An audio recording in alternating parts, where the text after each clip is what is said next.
The human medical officer had blood under her fingernails. Not her own blood, mind you, never her own. Commander Zolthor of the 3rd Hegemony Fleet watched through the observation deck as Dr. Maya Winters knelt beside another mangled Korthak warrior, her hands working with that peculiar human precision that made his secondary stomachs churn. The warrior's purple ichor leaked across the medical bay floor, and the humans simply worked. No hesitation, no revulsion. Just methodical, relentless efficiency. Fascinating creatures. These humans, First Officer Crix muttered beside him, mandibles clicking nervously. No claws, no natural armor, no psychic abilities. Yet here she is, elbow deep in alien biology, saving lives we have already written off. Zolthor's 3 eyes focused on the human female. Maya Winters, age 32 standard cycles. No military training, no weapons certification. Her personnel file read like a joke, honestly. Previous occupation: veterinarian on some backwater colony world called New Montana. A veterinarian. The Korvac Dominion had been tearing through this sector for 6 months now, leaving nothing but scorched worlds and harvested populations in their wake. The 3rd Hegemony Fleet, composed of 7 species and their finest warriors, had managed exactly nothing. 0 victories, 14 crushing defeats. And yet this soft, weaponless human kept patching them up, sending them back into battle, and never once complained about the futility of it all. "Sir," Communications Officer Trell's voice crackled through the comm. "Long-range sensors are detecting a massive Korvac battle group approaching. Estimated arrival, 4 hours." Zolthor's mandibles ground together. 4 hours. They had maybe 30 combat-ready vessels left. The Korvacs were bringing at least 200. "Begin evacuation procedures," he ordered, watching Maya work. The human hadn't even looked up at the announcement. She was too busy reattaching some poor Vorthak's severed arm with what appeared to be medical tape and sheer stubbornness. "Commander," Crix hesitated, "should we inform Dr. Winters about the evacuation? She won't leave." Zolthor knew this with absolute certainty. Humans have this defect. They form emotional attachments to their patients. She will insist on staying until every wounded soldier is stable. But that's suicide. The Korvacs don't take prisoners. They harvest. Exactly. Down in the medical bay, Maya finished her work and moved to the next patient. A young Zeraphim pilot barely out of adolescence, his crystalline wing structures shattered beyond repair. Most medics would have administered pain relief and moved on. Maya pulled out her toolkit. "Doctor," the pilot whispered, his voice harmonizing in that musical way Zeraphim spoke when in pain. "My wings, I will never fly again." "Shut up and hold still," Maya said, not unkindly. "I have rebuilt worse." Zolthor had seen the footage from her previous assignments. Maya Winters had indeed rebuilt worse. Much worse. During the Centauri colony plague outbreak, she'd worked 72 hours straight performing surgery on species she'd never encountered before, using improvised techniques that should have killed her patients but somehow did. When the Asteroid Mining Guild's habitat was breached, she'd operated in 0 gravity while wearing a makeshift pressure suit cobbled together from spare parts. She'd saved 400 miners that day. And during the infamous Proxima Station incident, where a terrorist attack had left beings from 16 different species bleeding out in the station's corridors, Maya had triaged, operated, and coordinated rescue efforts, while the station was actively falling apart around her. She never carried a weapon. Never needed to. Maya Winters fought death itself, and she usually won. "Sir," Trell's voice again, "the Korvac fleet has accelerated. New ETA 2 hours." Zolthor felt his combat heart skip. 2 hours? They'd barely finished loading the critical personnel, let alone the wounded. "Dr. Winters," he spoke into the bay's communication system, "report to the command deck immediately." Maya looked up for the first time in hours, her dark hair matted with sweat and alien blood. "I'm busy, Commander. The Korvacs will be here in 2 hours. You need to evacuate." "Then you better make sure I have 2 hours," she replied, returning to her patient. Quex made a sound that might have been laughter in his species. "I told you." "Commander," a new voice interrupted. "Lieutenant Torres from the Tactical Division." We have received a priority transmission from Admiral Cross on the UES Defiance. They are requesting permission to dock. Admiral Marcus Cross.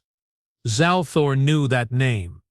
The human fleet commander who'd been reassigned to this sector after the incident at Kepler Prime.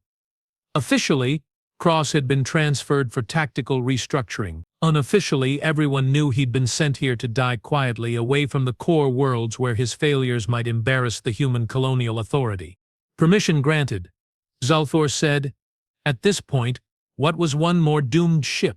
The UES Defiance was an ugly thing. Human ships always were. No elegant curves, no aesthetic considerations, no artistic flair whatsoever. Just angular, brutal efficiency wrapped in enough armor plating to stop a small asteroid. Cross docked within the hour, bringing with him a complement of human marines that made Zalthor's security chief nervous. Not because they were threatening, exactly, but because they moved with the kind of casual competence that suggested they'd seen things. Bad things. Admiral Cross himself was exactly what Zalthor expected from human military leadership. Graying hair, scarred face, eyes that had seen too many battles and lost too many friends. He wore his dress uniform like armor and carried himself like a man who'd stopped caring about his own survival some time ago. Commander Zalthor, Cross said, offering one of those peculiar human hand-gripping gestures. I understand you have a problem. Admiral Cross, yes, we have a Corfac battle group incoming. 200 vessels, estimated. We have 30 combat-ready ships and approximately 4,000 wounded who can't be moved. Cross nodded as if this was perfectly reasonable news. And Dr. Winters, still in the medical bay, still refusing to evacuate. Of course she is. Cross actually smiled at this. May I speak with her? Certainly. Though I doubt you will have more success than I did. They found Maya exactly where Zalthor had left her. Now working on a Thaxian engineer whose entire left side had been turned into something resembling organic soup. She was humming while she worked, actually humming as if reconstructing alien anatomy was no more challenging than gardening. Maya, Cross said simply. She looked up, and for the first time since Zalthor had met her, Maya Winters smiled. Marcus. Thought you were stuck shuffling papers on Kepler Station. Turns out bureaucracy is more dangerous than combat. Who knew? Cross gestured at her current patient. Busy? Always. Maya's hands never stopped moving as she spoke. Let me guess. You are here to convince me to abandon my patients and run away like a sensible person. Actually, no, I'm here to ask what you need. This made Maya pause. Just for a second. What I need? To keep working. To keep saving lives. What do you need? Zalthor found himself leaning forward. This wasn't how evacuation conversations typically went. Maya considered the question seriously. Time. I need time, and I need these Corfac bastards to stop blowing up my patients before I can fix them. How much time? 12 hours minimum. Maybe 18 if things get complicated. Cross nodded as if she'd requested something perfectly reasonable, like a cup of coffee. All right? Crick sputtered. Admiral, with respect, we have 30 ships against 200. There is no scenario where we hold this position for 12 hours, let alone 18. Cross turned those battle-scarred eyes on the hegemony officer. Commander Crix, isn't it? Tell me, what do you know about human military doctrine? That is, humans are known for their adaptability and persistence. But we are known for being too stupid to quit when we should, Cross corrected. Maya, I need you to do me a favor. What kind of favor? Cross reached into his jacket and pulled out something that made every alien in the room take a step back. It was a sidearm, sleek and obviously human-made, with customized grip modifications, and what looked suspiciously like kill marks etched into the barrel. Carry this? Maya stared at the weapon as if it were a poisonous snake. Marcus. You know I don't. I know, but carry it anyway. For me. The weapon disappeared into one of Maya's medical pouches with obvious reluctance. You are planning something stupid, aren't you? Monumentally stupid, Cross confirmed cheerfully. The kind of stupid that gets admirals court-martialed posthumously. Commander? Trell's voice crackled through the comm. Corfac scouts have been detected at the system's edge. Main fleet will arrive within the hour. Cross activated his own communicator. All human vessels. This is Admiral Cross. Initiate Protocol 7. Repeat. Protocol 7 is now in effect. Zalthor had never heard of Protocol 7, but judging by the sudden surge of activity among Cross's Marines, it wasn't a standard tactical maneuver. Admiral, Zalthor ventured. Perhaps you could enlighten us about this Protocol 7. Cross was already heading for the door. It's quite simple, Commander. We are not evacuating. We are not retreating. We are going to hold this position until Dr. Winters finishes her work. Against 200 Corfax vessels. Against however many it takes. As Cross left, Maya called after him. Marcus, be careful. You too, Doc. And Maya. If things get bad, really bad. That weapon I gave you, it's not for the Corfax. The medical bay fell silent except for the soft beeping of life support systems and the distant hum of ships preparing for battle. Maya returned to her work, but Zalthor noticed her medical pouch seemed heavier now, weighted down by more than just surgical instruments. The first Corfax scouts arrived exactly when predicted. They came in fast, 3 sleek vessels designed for reconnaissance and harassment. Standard doctrine would have been to observe, report back, and wait for the main fleet. The Corfax, however, had been winning this war for too long. They'd grown confident, arrogant, evil. They attacked immediately. All ships, Cross's voice echoed through the command center. Remember, we are not trying to win. We are trying to buy time. Make them pay for every meter. The human ships moved like nothing Zalthor had ever seen before. They didn't engage the Corfax scouts, they surrounded them, completely. The 3 enemy vessels suddenly found themselves trapped in a sphere of human firepower with nowhere to run. It was over in minutes. Impressive, Crix admitted. But 3 scouts versus the main fleet. Commander, Trell interrupted. Long-range sensors are detecting the main Corfax battle group. 237 vessels. ETA 45 minutes. Zalthor activated the ship-wide communication system. All hands, this is Commander Zalthor. In approximately 45 minutes we will face impossible odds against a superior enemy force. Today, we make our stand not for glory, not for conquest, but for something far more important. We fight so that Dr. Maya Winters can continue to save lives. We fight so that hope itself doesn't die in this system. All ships, prepare for battle. Down in the medical bay, Maya didn't even look up at the announcement. She was too busy arguing with a Corfax prisoner who'd apparently decided that bleeding to death was preferable to accepting medical treatment from a human. Listen, you purple-blooded moron, Maya was saying while forcibly restraining the struggling warrior. I don't care if your warrior code forbids accepting aid from inferior species. You are going to bleed out in about 10 minutes if I don't fix that artery, and then you will be a dead warrior instead of a living one. The Corfax spat something that the universal translator probably censored heavily. Maya sighed. All right, let me put this in terms you will understand. She leaned closer to the wounded alien. I am going to save your life. Then when you are healed, you can go back to trying to kill my friends. Think of it as professional courtesy. Something about her tone must have gotten through because the Corfax stopped struggling. Good. Now hold still while I perform a minor miracle. Zalthor found himself oddly reassured by this scene. If Maya Winters could argue a Corfax warrior into accepting medical treatment, perhaps they stood a chance after all. The main Corfax fleet arrived exactly on schedule, dropping out of hyperspace in a perfect formation that spoke of countless victories and unshakable confidence. 237 vessels arranged in attack waves, ready to crush the pathetic remnants of the Third Hegemony fleet. What they found instead was 37 ships. Not 30. 37. The human reinforcements had arrived during the night cycle, slipping in through hyperspace routes that should have been impossible to navigate without extensive mapping. 7 additional human vessels, each one as ugly and functional as the Defiance. Admiral Cross. Zalthor contacted the human commander. I count 7 additional ships. Where did they come from? Oh, here and there? Turns out word spreads fast when Maya Winters needs help. On the main display, Zalthor could see the Corfax fleet adjusting their formation, clearly confused by the presence of additional enemies. They'd been expecting a massacre, not a battle.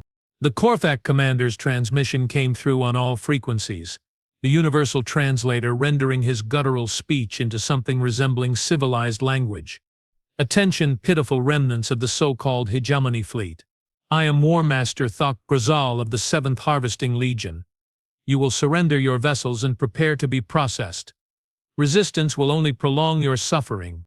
Cross responded immediately.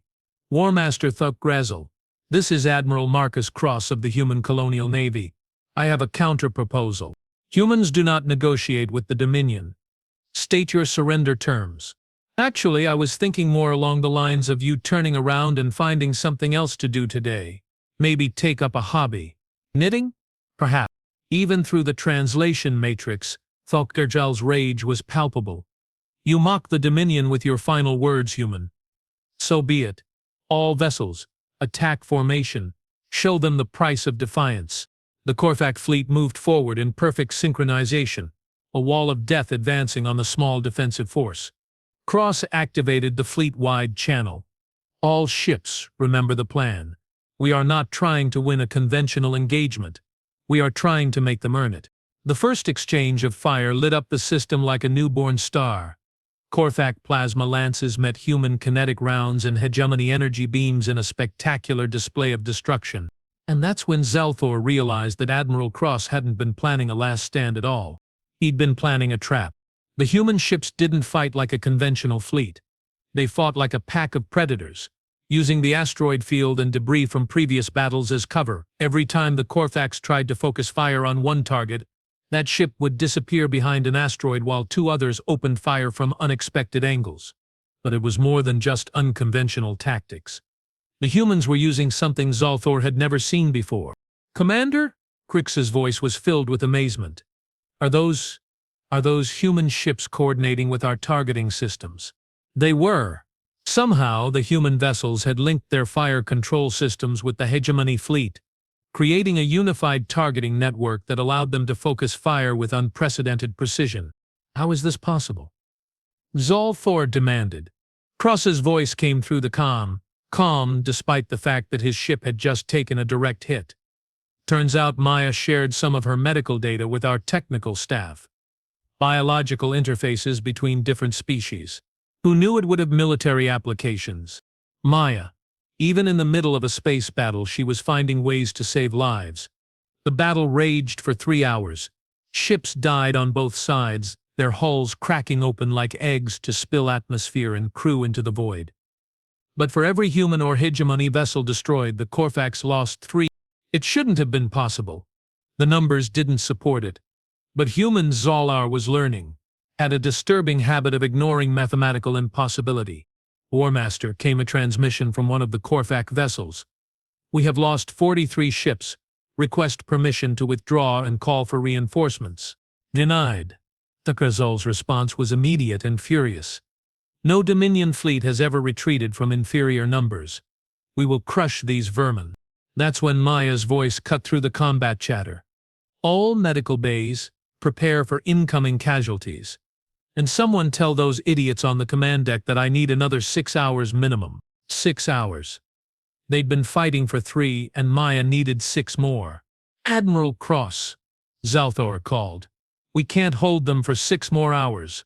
We have lost 8 ships already. Then we will have to be more creative. What exactly does that mean? Cross's reply was interrupted by an explosion that shook the entire station.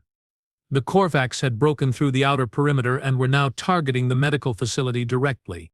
All ships, protect the station at all costs, Cross ordered. Maya, how are we doing down there? Busy, Marcus, really busy. And if one more Korvac plasma bolt hits my medical bay, I'm going to start taking this personally. Copy that, Doc. Consider it handled. What happened next would be studied in military academies for decades to come, assuming anyone survived to write the history books. The remaining human ships, instead of continuing the defensive action, suddenly accelerated directly toward the Korvac fleet. Not toward the flanks or the rear guard, but straight into the center of the enemy formation. All ships, Cross announced. Ramming speed. Admiral Zalthor's voice cracked with horror.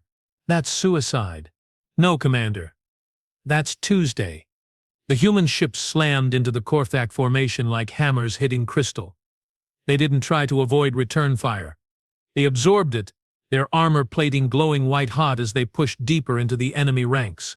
And then, at the moment of maximum penetration, they detonated their reactor cores. 7 simultaneous explosions tore through the heart of the Korthak fleet, each one taking out 4 or 5 enemy vessels in a cascade of destruction that lit up the entire system. When the light faded, 63 Korthak ships were simply gone. The remaining fleet hung in space, clearly stunned by what they'd just witnessed. This, Thuckgrazel's transmission was barely coherent. This is impossible. No species commits mass suicide for a tactical advantage. You haven't met very many humans, have you? This was a new voice. Female, confident, and speaking from the medical bay. Maya Winters was on the command channel. Dr. Winters, Thuckgrazel's tone had shifted to something approaching respect. You are the healer, are you not? The one they protect so fiercely. That's right, and let me make something crystal clear to you, War Master. Every single being in this medical bay, including your own wounded warriors, is under my protection, and I take my job very seriously. You would treat Dominion prisoners. I would treat anyone who needs help. That's what healers do. There was a long pause. When Thuckgrazel spoke again, his voice carried a note of confusion. Your species confuses us, human. You fight with the fury of berserkers, yet you heal your enemies. You sacrifice everything for strangers. Why? Maya's response was simple. Because that's what it means to be human. The Korthak fleet began to withdraw. Not retreat, withdraw. There's a difference. A retreat implies panic, disorder, the breakdown of command structure. This was an organized, deliberate decision to disengage. War Master Zalthor called. Are you leaving? We are reconsidering our position, came the reply. This victory would be too costly. The Dominion will remember this day. And we will remember you, Maya Winters. As the last Korthak ship disappeared into hyperspace, the command deck fell silent. They'd done it. Somehow, impossibly, they'd actually done it. Dr. Winters. Zalthor called down to the medical bay. Status report. 2 more hours, Commander? Maybe 3 if that Zeraphim pilot stops trying to help and just lets me work. You heard the lady? Koss announced to the remaining fleet. All ships. Maintain defensive positions. No one goes home until Maya says we can. Zalthor looked out at the debris field that had once been a Korthak battle group, then down at the medical bay where a human veterinarian continued her work with calm, methodical precision. She still hadn't drawn her weapon, and somehow that made her the most dangerous person in the entire system.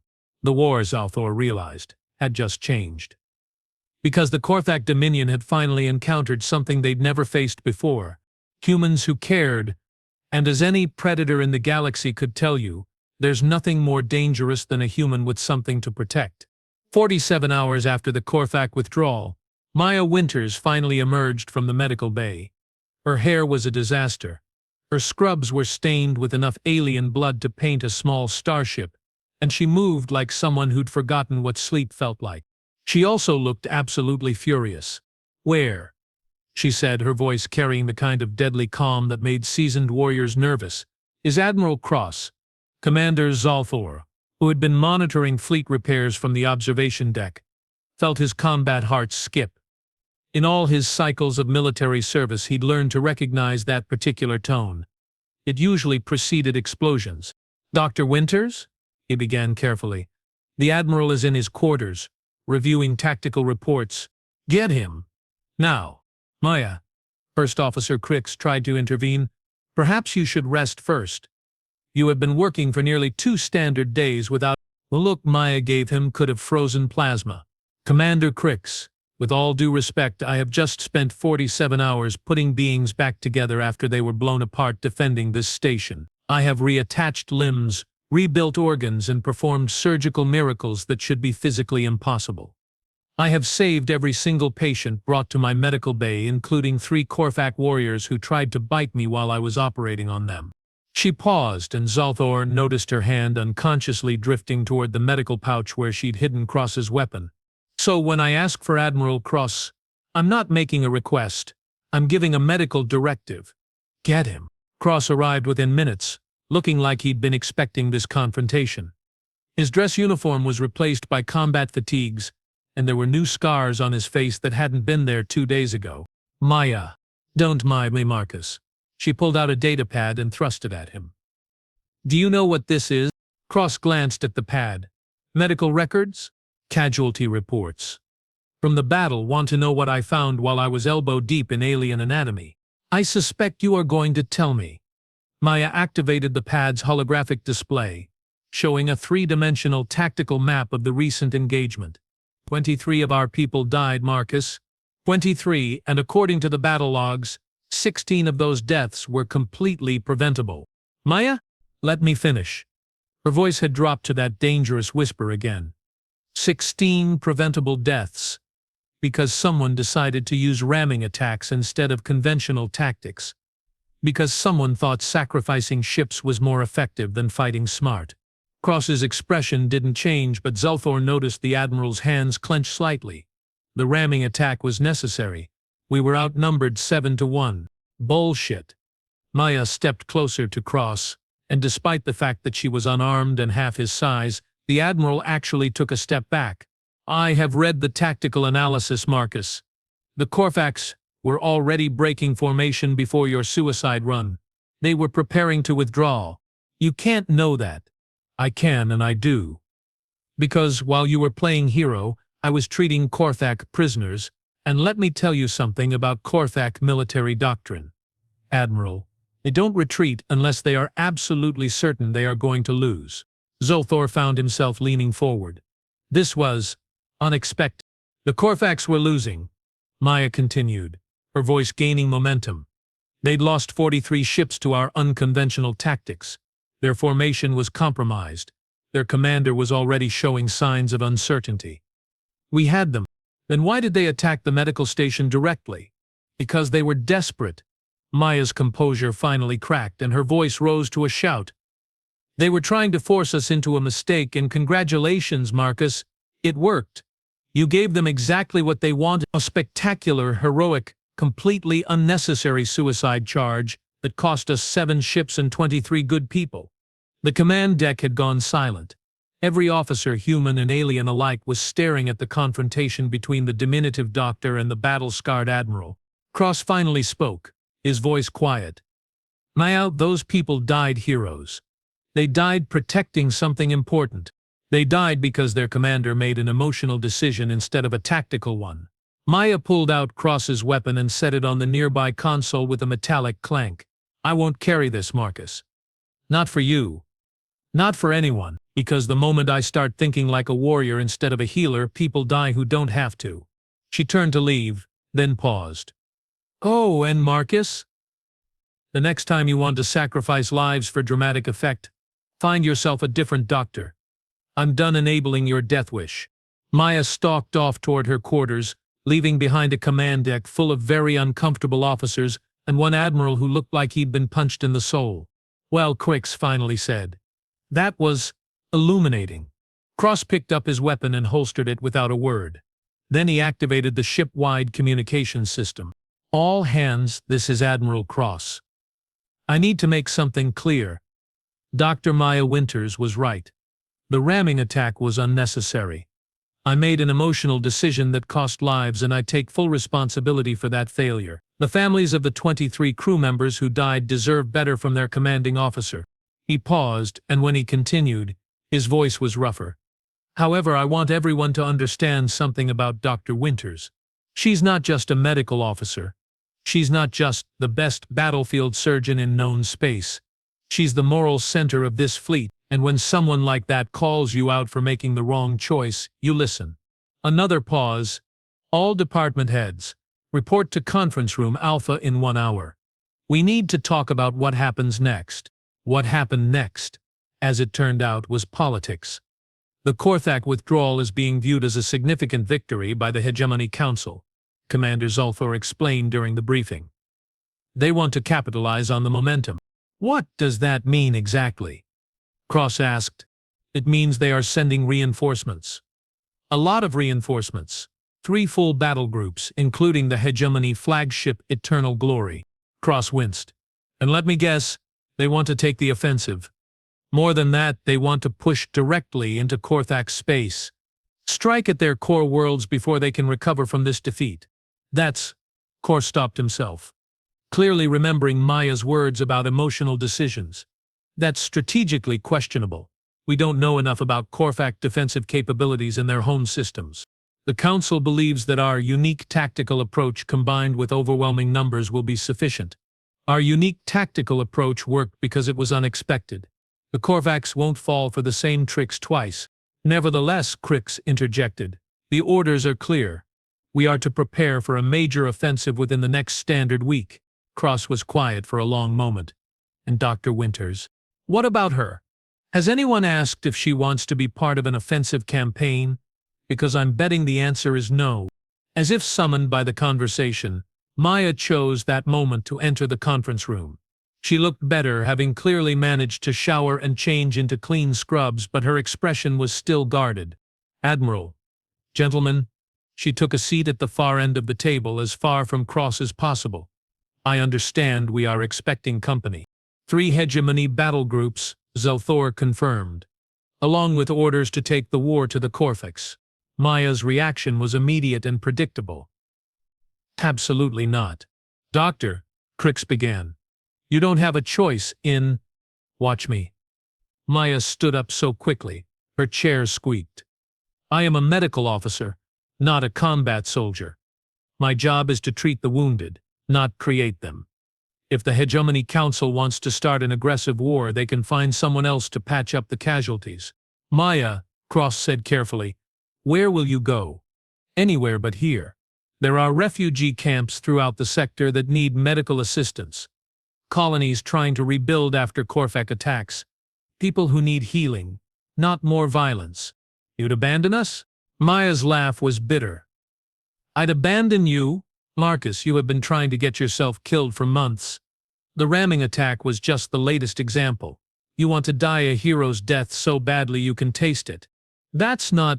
It is exactly what it is. Maya leaned forward, her voice intense. You think I don't know about Kepler Prime? About what happened to your family? You think I don't understand why you volunteered for this assignment? Cross went very still. Your wife and daughter died in the Korthak attack on Kepler Prime. You were supposed to be there, but you were delayed by a military briefing. So now you carry this guilt, this need to die fighting the same enemy that took them from you? The conference room was dead silent. But here's what you are missing, Marcus.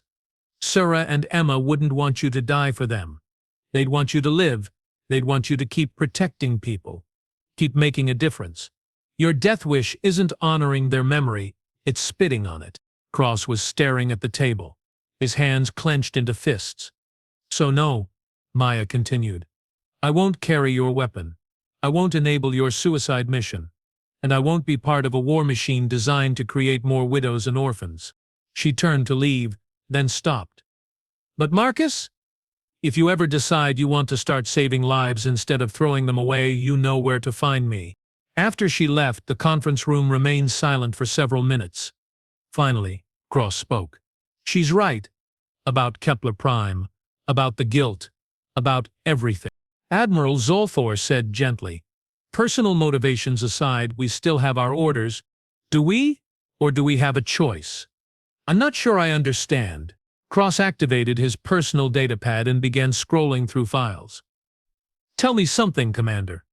What's the primary objective of this fleet? To defend hegemony's space against Korthak aggression. Exactly. Defend. Not attack, not invade, not conquer. Defend. Cross found the file he was looking for, and according to our intelligence reports, the Korthak withdrawal has created a power vacuum in this sector. 3 different factions are fighting for control of the territory they abandoned. The Hegemony Council sees this as an opportunity. Maybe, or maybe it's an opportunity for something else entirely. Cross stood and walked to the tactical display, highlighting several star systems.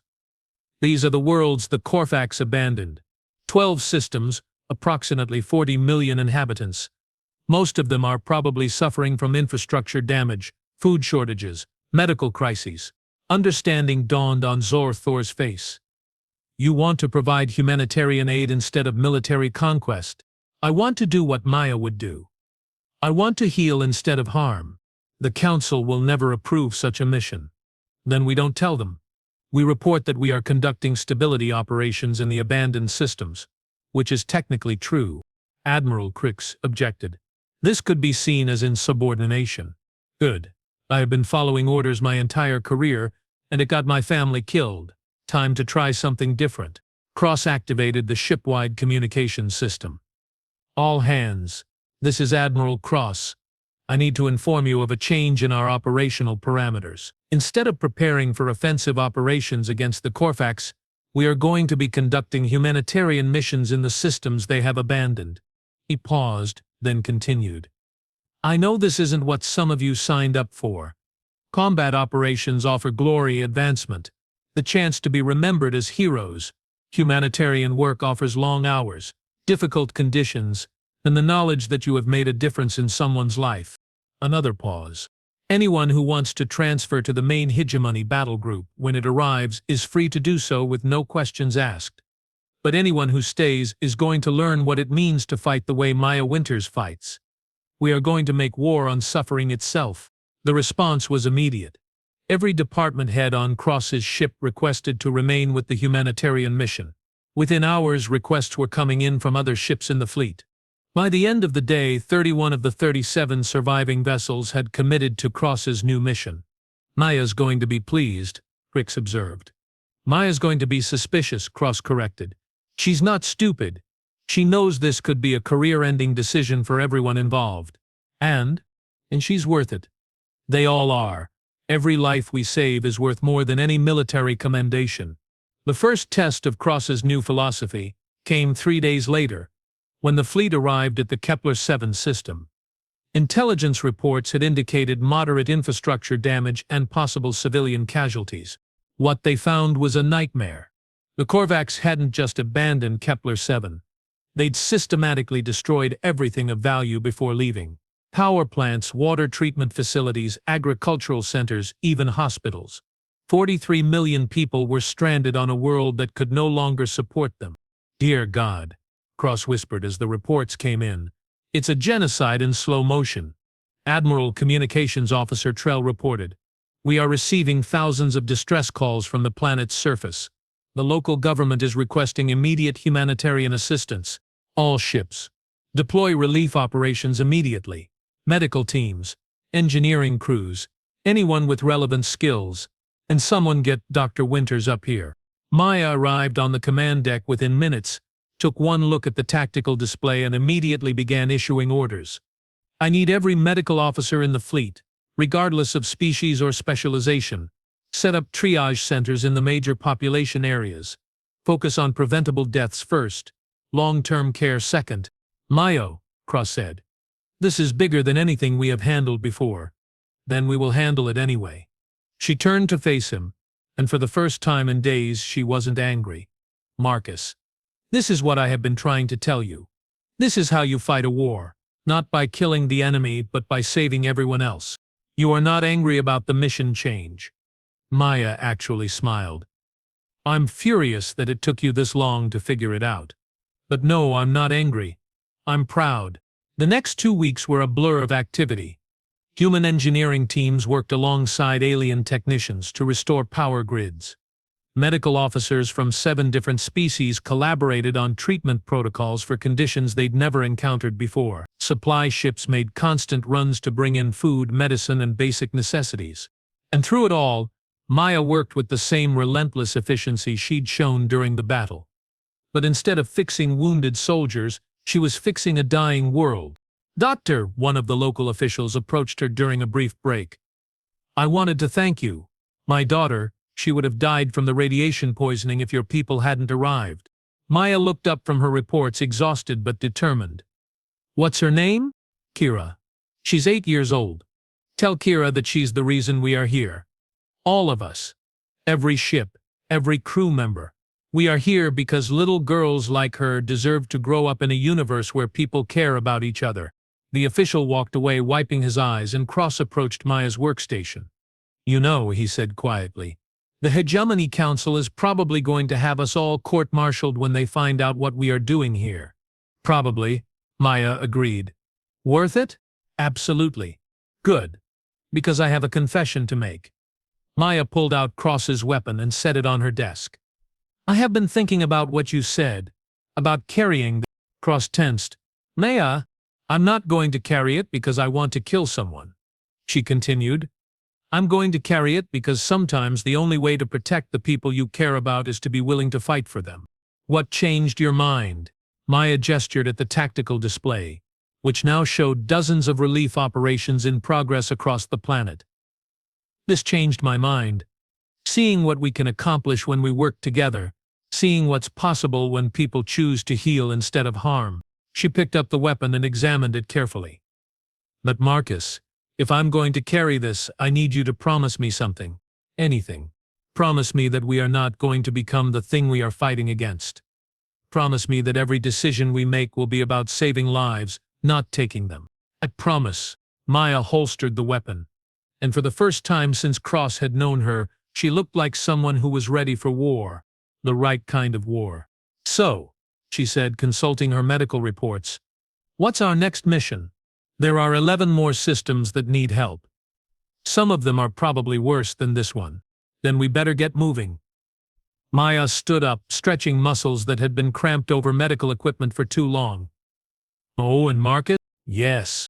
The next time you want to sacrifice ships in a dramatic gesture, remember that I'm carrying a weapon now, and I have had a lot of practice keeping people alive against their better judgment. Cross laughed. The first genuine laugh Sulthor had heard from him in months. Understood, Doc. Message received. As Maya headed back to her patients, Cross turned to Zothor. Commander, set course for the Vega 3 system, and send a message to the other ships. Tell them we have got work to do. What should I tell them about the Hegemony Council, about potential consequences? Cross thought about it for a moment. Tell them that Dr. Maya Winters is finally carrying a weapon, but she's not planning to use it on the enemy. Then who? Anyone who tries to stop her from saving lives. Zalthor looked down at the planet where millions of people were receiving aid from a fleet that was supposed to be preparing for war, and he understood the war had changed. The enemy had changed. And Maya Winters, the healer who never carried a weapon, had finally found something worth fighting for. The real war was just beginning. The attack on the refugee hospital came without warning. Maya was 3 levels deep in the medical complex on Vega 3 performing emergency surgery on a Zeraphim child whose wing membranes had been shredded by debris when the first explosions shook the building. Emergency lighting flickered on as the main power grid failed, casting everything in hellish red shadows. Dr. Winters, came Trell's voice through her comm unit, tight with controlled panic. We have multiple Korthak vessels dropping out of hyperspace. Unknown configuration. They are targeting the hospital directly. Maya didn't pause in her work. The child's life hung by threads of surgical wire and stubborn determination. How long do we have? Maybe 10 minutes before they achieve orbital bombardment position. Not enough time to evacuate the patients. Maya's hands moved with mechanical precision, sealing arteries and reconnecting neural pathways while the building shook around her. Tell Admiral Cross to get his fleet between those ships and this hospital. Doctor, there are over 200 Korthak vessels. Our fleet can't possibly. Then tell him to be creative. Another explosion. Closer this time. The Zeraphim child whimpered, his harmonious voice now discordant with pain and fear. Almost done, sweetheart, Maya murmured, her voice steady despite the fact that she could hear weapons fire getting closer. Just hold still for Mama Maya. The child's translator rendered his response into something like, Are we going to die? Maya looked down into those huge crystalline eyes and felt something cold settle in her chest. Something that had been building for weeks as she'd watched the aftermath of Korthak brutality across 12-star systems. No, baby. We are not going to die today. She finished the final suture just as the medical bay's blast doors slammed shut. Through the reinforced windows she could see Korthak landing craft touching down in the hospital's courtyard. Maya activated her comm unit. All medical staff, this is Dr. Winters. Initiate lockdown protocol immediately. Secure all patients in the reinforced sections and prepare for hostile boarding action. Doctor, came the voice of one of her human nurses. What about the patients who can't be moved? Maya looked around the surgical suite. 17 beings from 8 different species, all too critical to survive transport, including the Seraphim child she'd just operated on. We stay with them. But doctor, if the Corvax breach the medical bay, they won't? Maya reached into her medical pouch and pulled out Cross's weapon. The metal felt cold and alien in her hands, nothing like the surgical instruments she was used to. But as she checked the power cell and confirmed it was fully charged, she felt something she'd never experienced before. Purpose. Violent. Absolute purpose. Dr. Winters to Admiral Cross. Cross's voice came through immediately, strained and distracted by the space battle raging overhead. Maya, thank God you are alive. We are doing everything we can, but there are too many of them. You need to get to the evacuation shuttles. Negative. Marcus, I have 17 critical patients who can't be moved. We are staying. Maya, that's suicide. The Corvax don't take medical prisoners. Then they picked the wrong hospital to attack. Maya cut the connection and turned to her remaining staff. 3 nurses, 2 surgical technicians, and 1 very frightened intern who looked like he was about to lose his breakfast. Listen carefully, Maya said, her voice carrying the same authority she'd used to argue Corvax warriors into accepting treatment. I need all of you to get the mobile patients to the reinforced bunkers. Seal the blast doors behind you and don't open them for anyone except me or Admiral Cross. Doctor, one of the nurses protested. We can't leave you alone with… You are not leaving me alone. You are following orders. Maya's hand rested on her weapon, and something in her posture made it clear the discussion was over. Yo! Now. After they left, Maya walked through the surgical suite, checking on each patient. The Seraphim child was stable but unconscious.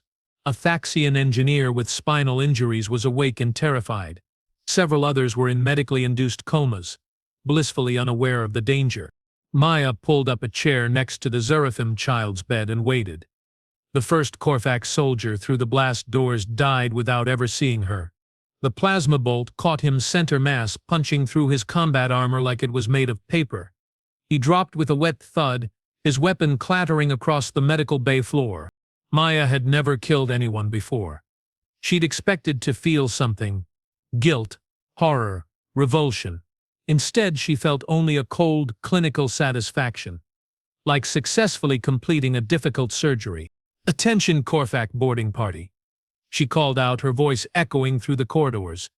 This is Dr. Maya Winters, Chief Medical Officer of the 3rd Hegemony Fleet. You have entered a protected medical facility. Under the Galactic Conventions of War, this constitutes a violation of Article 12. You will withdraw immediately or face the consequences. The response was a burst of plasma fire that turned a section of the wall into molten slag. I will take that as a no, Maya muttered. The second Corvax came through the doorway low and fast, exactly the way she'd been taught they would in the tactical briefings she'd never paid attention to. Maya put 2 rounds through his neck before he cleared the threshold. The third one was smarter. He used a flashbang grenade. Maya had been expecting that too. She'd spent the last 3 weeks studying Corvax assault tactics with the same methodical intensity she brought to surgical procedures.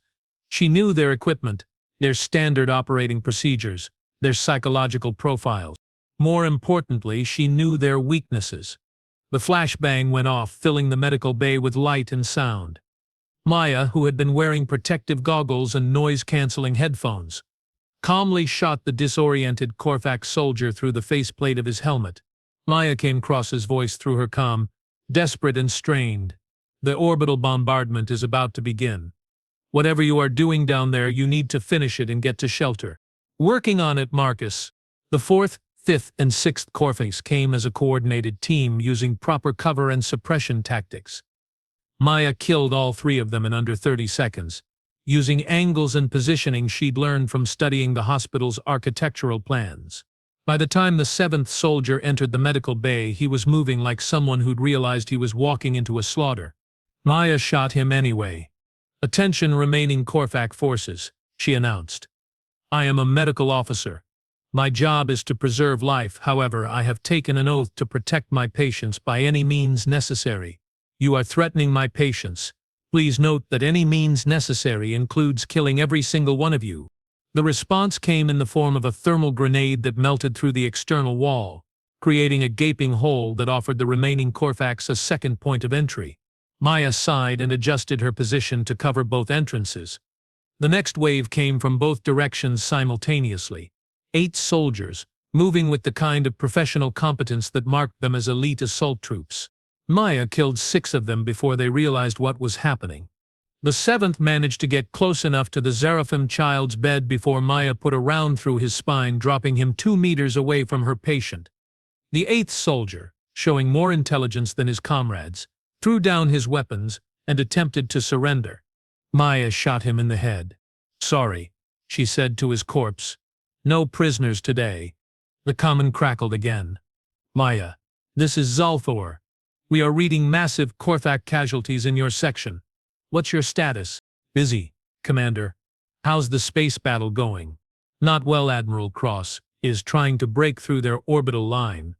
But, Maya, they are preparing to level the entire hospital. Some kind of focused plasma bombardment that will turn everything in a 6-kilometer radius into glass." Maya looked around the medical bay. At the Seraphim child sleeping peacefully despite the carnage around him. At the Thaxian engineer who was watching her with a mixture of terror and awe. At the other patients who depended on her to keep them alive. "How long?" 20 minutes, maybe less." "That should be enough." Maya reloaded her weapon and settled in to wait for the next wave. It came 15 minutes later, 30 soldiers this time, moving with the kind of overwhelming force that was designed to crush any resistance through sheer numbers. Maya met them at the main entrance. The firefight lasted exactly 4 minutes and 37 seconds. When it was over, 30 Korvax soldiers lay dead in the hospital corridor, and Maya had taken exactly 1 hit. A grazing plasma burn along her left arm that she'd already field-dressed without breaking stride. "Attention Korvax command vessel," she said, activating the hospital's external communication system. "This is Dr. Maya Winters. Your ground assault has failed. Your soldiers are dead. I am prepared to continue this indefinitely." The response came from War Master Thokgrazel himself, his voice transmitted directly to her comm unit. "Human healer, you have killed 43 of my warriors. 46, actually. I'm very good at counting. This is impossible. You are a medical officer. You carry no weapons." Maya looked down at the smoking plasma rifle in her hands. "I got better. Why do you fight so fiercely? These patients, they are not even your own species." "No, they are not. But they are under my care, and I take my job very seriously." There was a long pause. When Thokgrazel spoke again, his voice carried a note of what might have been respect. "You would die for strangers. I would kill for them. There's a difference. Explain." Maya thought about it for a moment, then walked over to the Seraphim child's bedside. The little one was awake now, his crystalline eyes wide with wonder and fear. "This child's name is Kira," Maya said into the comm. "She's 8 years old. Yesterday she was playing in what used to be a park before your people destroyed it. A piece of debris nearly severed her wings. Without surgery she would never fly again." Maya gently adjusted the child's IV line, her voice never changing from that calm, professional tone. "I spent 6 hours putting her back together. 6 hours of microsurgery to reconnect nerve pathways and blood vessels smaller than human hair. She will fly again, War Master. She will soar through the clouds and feel the wind beneath her wings because I wouldn't let her die." Another pause. "And you killed 46 warriors to protect this one child?" "I killed 46 warriors to protect 17 patients. The child is just the one I can see right now. This is incomprehensible. You are healers. You preserve life." "Exactly. And sometimes the only way to preserve innocent life is to take guilty life." Maya picked up her weapon again, checking the power cell. "Still half charged. Plenty left for whatever came next. So here's what's going to happen. War Master, you are going to call off your orbital bombardment. You are going to withdraw your remaining ground forces. And you are going to leave this system. And if we refuse? Then I'm going to come up there and kill every single one of you. Quackrazle's laugh was like grinding metal. You? One human female against 200 warships? One human female who just killed 46 of your best soldiers without breaking a sweat. One human female who spent the last 3 weeks studying every weakness in Corfac's military doctrine. One human female who is really, really angry about what you have done to her patients. Maya's voice dropped to that deadly whisper again. Tell me, War Master, how many Corfac warriors do you think it would take to stop me if I decided to board your command ship? The silence stretched for nearly a minute. This is War Master Thakgrazel to all Corfac vessels. We are withdrawing from this system immediately. War Master, came a confused voice from one of his subordinates. Our orders were to eliminate the human relief operations. Our orders have changed. All vessels, jump to hyperspace.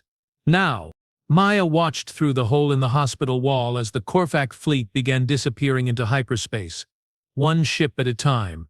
Maya, came Cross's voice, filled with amazement. They are leaving. All of them. What did you do? My job, Marcus.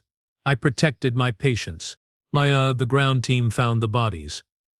46 Corfac soldiers. I counted correctly then. Maya, you killed 46 professional warriors. By yourself, in under an hour. Maya looked around the medical bay at the blood staining the walls and the bodies scattered across the floor. Then she looked at little Kira, who was smiling at her with pure trust and gratitude. No, Marcus. I saved 17 lives. The 46 dead Corfacs were just necessary steps in the procedure. She holstered her weapon and returned to her patients, checking vital signs and adjusting medications with the same calm efficiency she'd always shown. Dr. Winters to all medical staff. You can come out now. The hospital is secure.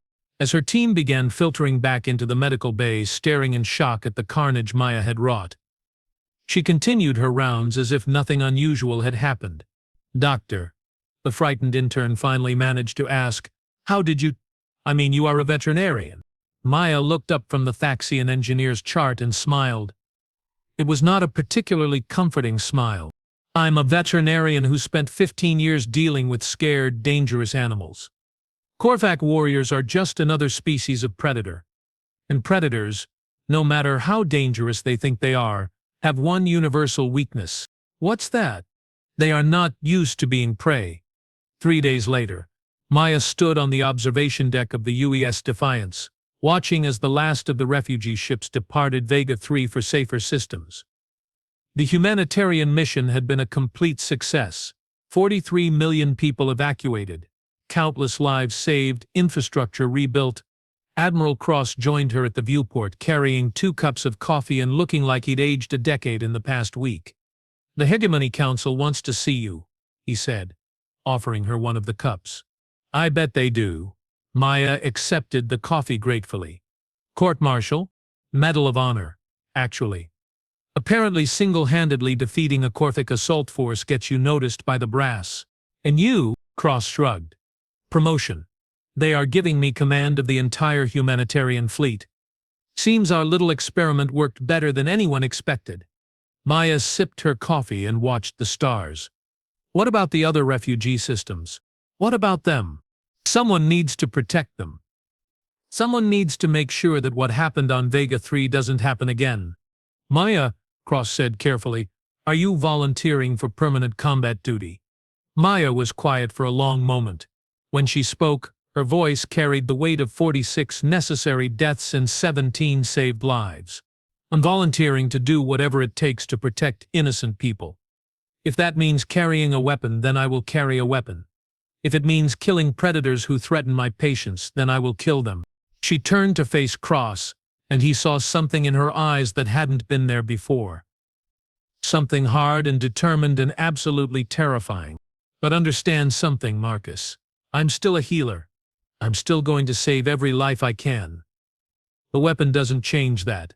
The violence doesn't change that. What changes is that now, anyone who tries to stop me from saving lives will discover exactly how dangerous a human can be when they have something worth protecting. Cross thought about the 46 dead Corfac warriors, professional soldiers, who had been killed by a veterinarian with no military training.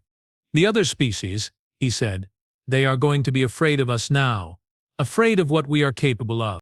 Good, Maya said simply. Fear keeps predators away from prey. And right now, Marcus, every innocent person in this galaxy is prey to someone. She finished her coffee and headed for the door. Where are you going? Back to work. I have patients to check on.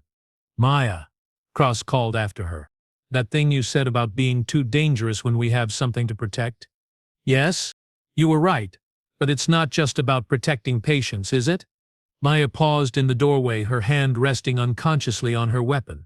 No, Marcus. It's about protecting the idea that someone can be dedicated purely to healing in a universe full of violence. It's about proving that mercy and compassion aren't weaknesses to be exploited. And if someone tries to prove otherwise… Maya's smile was the same one she'd shown the frightened intern. Cold, professional, and absolutely lethal. Then they will learn why I never used to carry a weapon. It's not because I was afraid of violence, Marcus. It's because I was afraid of how good I'd be at it. She left, returning to her patients with the same dedication she'd always shown. But now, strapped to her hip, was the weapon that had killed 46 professional soldiers in under an hour. Commander Zalthor, watching from the bridge, turned to First Officer Crix with a thoughtful expression. You know what the most terrifying thing about humans is? Their capacity for violence? No. Their capacity for violence in service of compassion. Dr. Maya Winters just redefined what it means to be a healer in this galaxy. How so? She proved that sometimes the most merciful thing you can do is kill everyone who threatens mercy. Down in the medical bay, Maya continued her rounds, checking on patients with the same gentle efficiency she'd always shown. The Zeraphim child, Kira, was recovering beautifully and would indeed fly again. And if anyone ever threatened her patients again, Maya Winters would be ready. Because she had finally learned the most important lesson of all. Sometimes the only way to preserve life is to be willing to end it. She never used to carry a weapon, but they had given her a reason to. And the galaxy would never be the same.